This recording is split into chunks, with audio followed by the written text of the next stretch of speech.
Assalamualaikum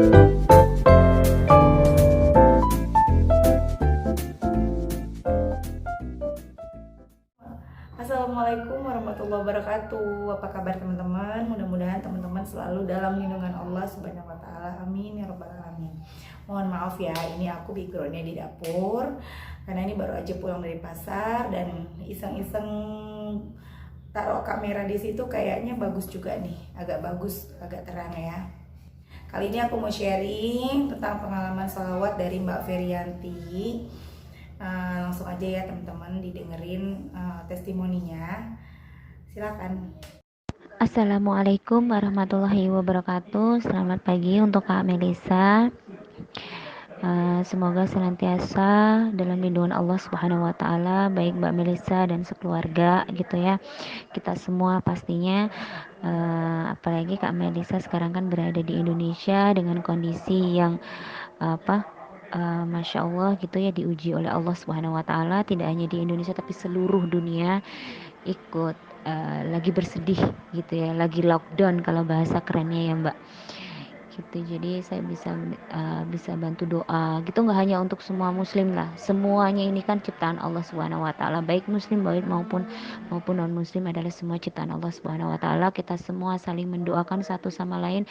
Siapa lagi yang selain saudara-saudara yang bisa menguatkan kita? Semoga ini hanyalah ujian yang udah dikasih sama Allah untuk menguatkan lebih dekat sama Allah agar segera terselesaikan lah gitu. Karena ibaratnya kan gini, bukan ibaratnya, Allah lah yang menciptakan, Allah lah yang menurunkan penyakit, berarti Allah pula lah yang bisa memberi penawarnya gitu. Jadi yakin aja, percaya, ikhtiar aja gitu. Semoga kita semua dilindungin ya Mbak Melisa, baik saya, baik keluarga Mbak Melisa atau semualah yang sedang prihatin, karena dunia memang sedang benar-benar prihatin banget gitu ya.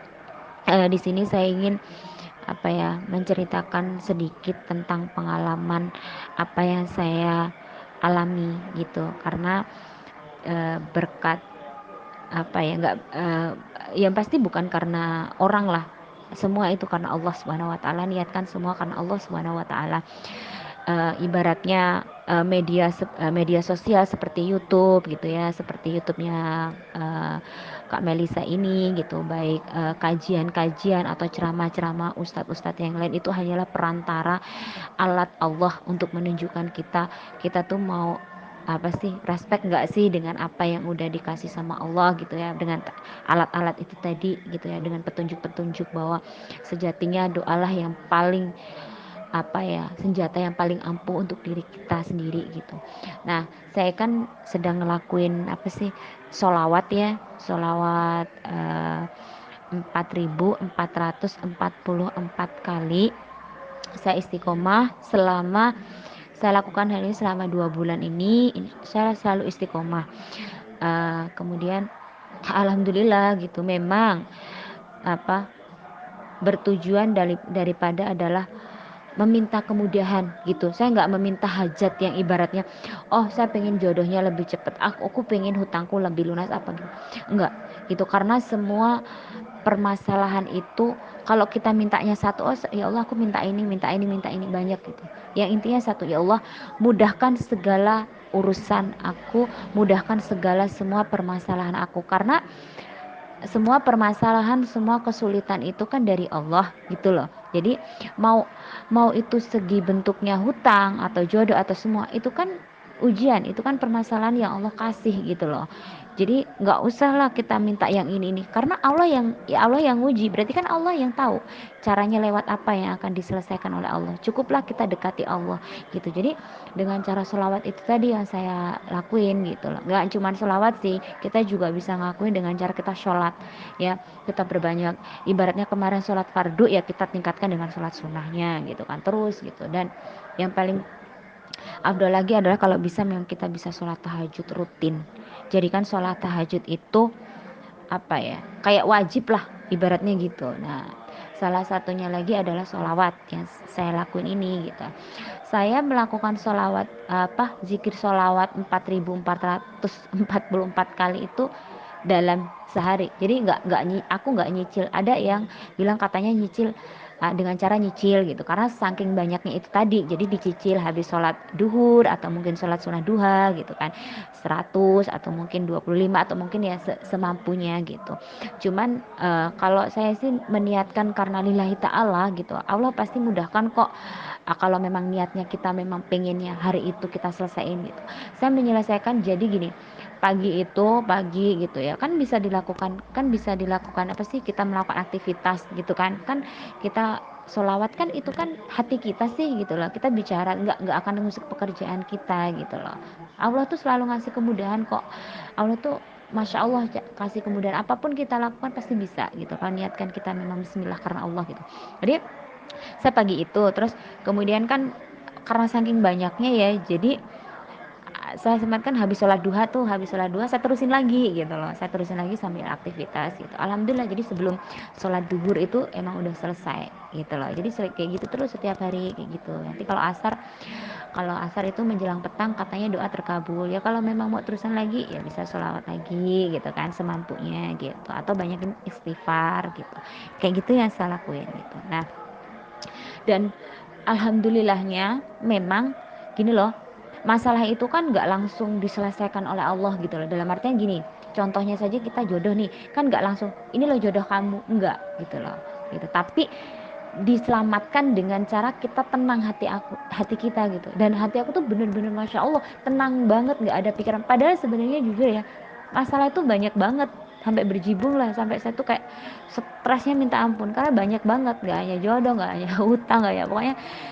banyak lah gitu ya, nggak perlu diceritain atau gimana, cukuplah kita apa ngeluhnya sama Allah aja gitu, karena kan memang Allah yang ngasih gitu. Nah, aku kemarin lihat di YouTube gitu ya, ceramahnya Ustadz Hadi Hidayat gitu, menceritakan bahwa kalau kamu nggak punya masalah nggak usah hidup gitu, karena orang hidup itu dikasih masalah. Kalau kamu nggak punya masalah ya nggak usah hidup, enak kan. Allah simpel ngasih sebuah petunjuk tuh sangat simpel banget kan gitu loh. Jadi kalau nggak mau punya masalah ya nggak usah hidup kan gitu. Jadi dengan masalah itu, dengan ujian itu, bagaimana caranya kamu deket sama aku ya, kalau kamu nggak deket ya kamu akan gelisah terus, dan kalau memang benar gitu loh.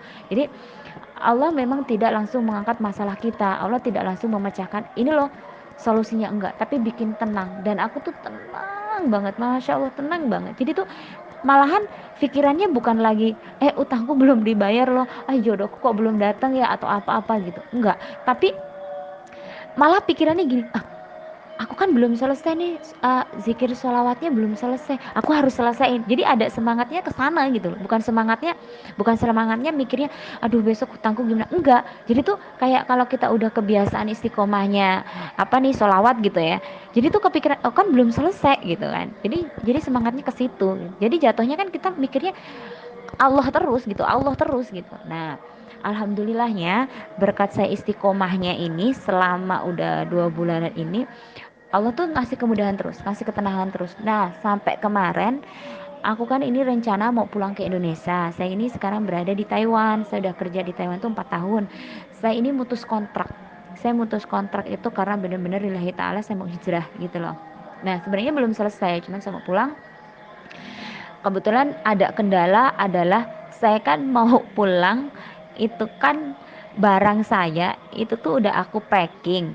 Nah, terus ada sisa barang yang tidak bisa aku angkut dan pastinya perlu biaya banyak gitu loh. Dan aku tuh Masya Allah dan pusing gitu, gimana ya gitu, apalagi biaya aku minim banget, nggak ada lagi, udah habis gajian udah dikirim udah nggak ada lagi gitu. Jadi ya pokoknya ada lah gitu. Nah, akhirnya nggak tahu kenapa kok ada temen tiba-tiba langsung pas aku minta tolong, aku lagi bikin status ceritanya, aku pasang status lagi ini kurang kop apa maksudnya, pokoknya bikin status kalau apa sih udah selesai packing gitu, cuman barangnya ada lagi yang belum keangkut gitu, jadi intinya kayak galau gitu.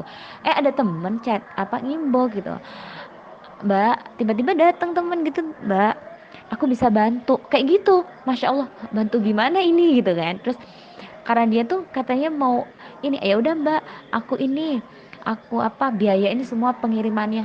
Hah, aku tuh dari situ tuh kayak masih pelonggong, kayak bingung, kayak ih apa ini gitu kan. Terus ya udah aku sampai bilang ya udah aku hutang deh, aku hutang apa duitnya gitu, besok gajian bulan depan aku ganti. Enggak, aku lillahi ta'ala, aku tuh mau bantuin mbak. Udahlah mbak, ini rezeki dari Allah, tolong diterima, jangan ada hutang. Aku nggak mau mbak, hutang itu membebani seseorang. Kalau memang bisa kita kasih gitu, kalau kita nggak bisa kasih ya udah gitu kan, jangan sampai hutang. Kasihan lah yang berhutang ya, kalau kita nggak pernah tahu bulan depan. Iya, oke lah mbak, mungkin gajian kita kan nggak pernah tahu ya permasalahan orang ke depannya seperti apa. Ya udah, aku ikhlas kok gitu. Masya Allah, dari situ saya sujud syukur ngadep kiblat, saya nangis, saya sampai detik ini saya masih merinding.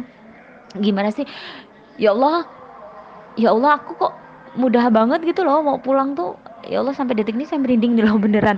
Ya Allah, kok Masya Allah, pokoknya bener-bener luar biasa lah gitu loh. Bener, kalau kalau kita tuh udahlah, kita percayain aja sama Allah gitu loh, nanti tuh Allah tuh ngasih jalan lewat apa aja gitu. Jadinya, jadi sampai detik ini saya jadi semangat gitu loh, semangat bahwa ya saya yakin permasalahanku yang besar itu yang sedang aku pikirkan itu Allah akan mudahkan. Nggak tahu, entah nanti saya balik ke Indonesia, ternyata di Indonesia dimudahkan dengan entah gimana caranya, lewat apa. Saya yang penting sekarang saya yakin. Jadi moto saya kalau setiap pagi saya ngomong dalam diri aku sendiri, eh, Ferianti kamu bisa, Ferianti kamu bisa gitu. Jadi ngomong diri sendiri gitu, kamu bisa gitu. Terus jadi kayak gitu terus, sambil terus ingat sholawat gitu aja. Jadi semua pasrahin sama Allah. Masya Allah, Allah mudahkan kok. Karena apa? Allah tuh tahu yang sedang kita lakuin. Nah, Allah kan yang maha, ibaratnya Allah yang, bukan ibaratnya, Allah kan yang nyiptain kita. Kita tuh cuman hasil karyanya Allah gitu loh. Jadi mau terserah Allah mau gimana gitu, ya kan? Jadi Allah tuh lebih tahu apa yang kita butuhkan, bukan apa yang kita inginkan gitu loh. Nah, jadi ibaratnya solusi ya Allah yang tahu gitu. Kamu mau solusi kayak apapun, muter-muter kayak apapun, kalau emang tetap aja susah gitu loh. Tetap aja aku yang akan nentuin kayak gitu Allah. Jadinya untuk semua itu bisa jadi apa ya? Motivasi gitu loh. Jadi semangat itu hadir dari diri kita sendiri gitu. Jadi motivasi itu kamu bisa, kamu bisa, kamu bisa gitu. Nah, jadi apa? Itu bener-bener aku sekarang tuh makin gencar-gencar, makin semangat bahwa udahlah, aku udah sepelein mau hutangku banyak mau apa, oh, udahlah aku jadi nggak, yang penting sekarang aku fokus aja istiqomah terus gitu. Pokoknya itu yang sedang saya lakuin gitu. Jadi makasih banget buat Kak Melisa, YouTube-nya bener-bener terinspirasi banget. Jadi setiap hari saya ngeliatin, jadi pemacu, jadi motivasi aku untuk terus terus sholawat. Karena apa, senjata paling ampuh itu adalah doa. Itu aja, kalau prinsip aku tetap itu. Makasih ya buat Kak Melisa, semoga sukses selalu. Pokoknya jangan pernah berhenti untuk selalu kasih motivasi dan semangat untuk semuanya, karena itu adalah ladang pahala buat Kak Melisa pun juga gitu. Makasih untuk semuanya. Ya itu aja sharing dari aku. Makasih, semoga bermanfaat untuk semuanya. Jangan pernah patah semangat. Ingat, yang sedekat-dekatnya kita dengan siapapun, paling dekat adalah Allah Subhanahu wa Ta'ala. Dia Maha Agung, segala Maha Agung yang tidak bisa tertandingin, gitu ya, Maha Esa. Oke, terima kasih untuk semuanya. Wassalamualaikum warahmatullahi wabarakatuh. Nah, itu tadi dia testimoni dari Mbak Ferianti. Mudah-mudahan bermanfaat, jadi motivasi buat teman-teman, buat yang baru mulai sholawat ataupun yang sudah bersolawat, biar semangat lagi. Dan satu pesan aku ke teman-teman, jangan pernah berhenti bersolawat walaupun kita sedang tidak punya masalah, walaupun kita sedang tidak punya keinginan, walaupun kita sedang enak-enak aja, baik-baik aja, tetap harus bersolawat. Minim-minim, kalau saran aku sih 1000 sehari, dicicil. Setiap habis sholat 100, 5 kali sholat 500, ditambah duha jadi 600, tambah tahajud jadi 700, sisanya 300 dibaca sambil aktivitas. Seperti aku misalnya sambil masak, sambil nyuci, seperti itu teman-teman. Kenapa sih kita harus selalu bersolawat? Allah dan malaikatnya aja bersolawat kepada Rasulullah SAW, kenapa kita enggak? Dan dengan kita bersolawat, kita tuh jadi ngerasa enteng untuk semua masalah. Pada saat kita tidak punya masalah, kita bersolawat. Nanti ketika kita punya masalah, masalahnya tuh jadi kecil, jadi serasa enteng, jadi serasa nggak ada masalah. Hatinya adem, hatinya tenang, mudah semuanya. Dan insya Allah kita mendapatkan syafaat dari Rasulullah SAW di hari akhir nanti, di hari kiamat nanti. Amin ya rabbal alamin. Oke, terima kasih teman-teman. Jangan lupa di-share sebanyak-banyaknya ya, supaya semakin banyak lagi saudara-saudara kita yang ikutan bersolawat dan menjadi amal soleh buat kita semua. Amin. Assalamualaikum warahmatullahi wabarakatuh.